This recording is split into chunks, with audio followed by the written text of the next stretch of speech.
ಯಾಕಪ್ಪ ಹೀಗೆಲ್ಲ ಆಗ್ತಾ ಇದೆ? ಯಾವ ಡಾಕ್ಟ್ರಿಗೂ ನಮ್ಮ ಹಿತಾಗ ಏನಾಗ್ತದೆ ಅಂತ ಗೊತ್ತೇ ಆಗ್ತಾ ಇಲ್ಲ.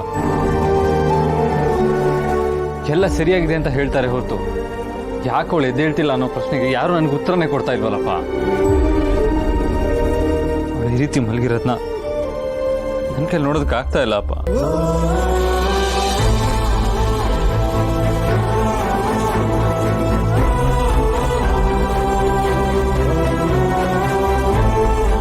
ನೊಂದ್ಕೋಬೇಡಪ್ಪ ಶರತ್, ನಾವು ಆ ತಾಯಿ ಸನ್ನಿಧಿಗೆ ಬಂದಿದ್ದೀವಿ. ಅವಳ ಅನುಗ್ರಹ ನಮ್ಮ ಹಿತ ಮೇಲೆ ಯಾವಾಗ್ಲೂ ಇದ್ದೇ ಇರುತ್ತೆ. ಇವಳು ಮತ್ತೆ ಮೊದಲಿನ ಹಾಗೆ ಕುಣಿದಾಡುವಷ್ಟು ಹುಷಾರಾಗ್ತಾಳೆ, ನೋಡ್ತಾ.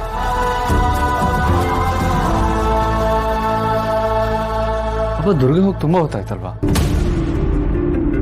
ಇನ್ನೂ ವಾಪಸ್ ಬಂದಿಲ್ಲ? ಹೌದಪ್ಪ, ನಾನು ಅದನ್ನೇ ಯೋಚಿಸ್ತಾ ಇದ್ದೀನಿ. ಅವಳಿಗೇನು ಸಮಸ್ಯೆ ಬರದೇ ಇದ್ರೆ ಸಾಕು. ನಿಜ ಅಪ್ಪ. ಅಪ್ಪ ಒಂದು ಕೆಲಸ ಮಾಡ್ತೀನಿ, ನಾನು ಹೋಗಿ ಒಂದು ನೋಡ್ಕೊಂಡ್ಬಂದ್ಬಿಡ್ತೀನಿ. ಸರಿನಪ್ಪ, ನೀನು ಹೋಗಿ ನೋಡ್ಕೊಂಬಾ, ನಾನು ಹಿತ ಜೊತೆ ಇರ್ತೀನಿ. ಹುಷಾರು.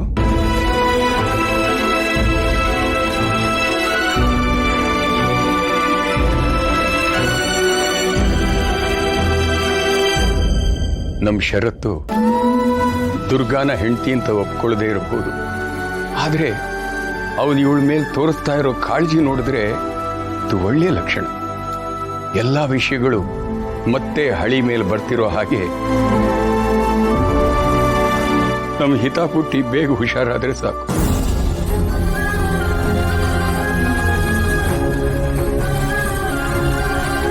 ಪುಟ್ಟ, ನೀನು ಹುಷಾರಾಗ್ಲಿ ಅಂತ ನಿಮ್ಮ ಅಪ್ಪ ಅಮ್ಮ ಎಷ್ಟು ಕಷ್ಟಪಡ್ತಾ ಇದ್ದಾರೆ. ಅವ್ರ ಪ್ರಯತ್ನ ಫಲಿಸಿ ನಿನಗೆ ಪ್ರಜ್ಞೆ ಬಂದ್ರೆ ಅಷ್ಟೇ ಸಾಕು.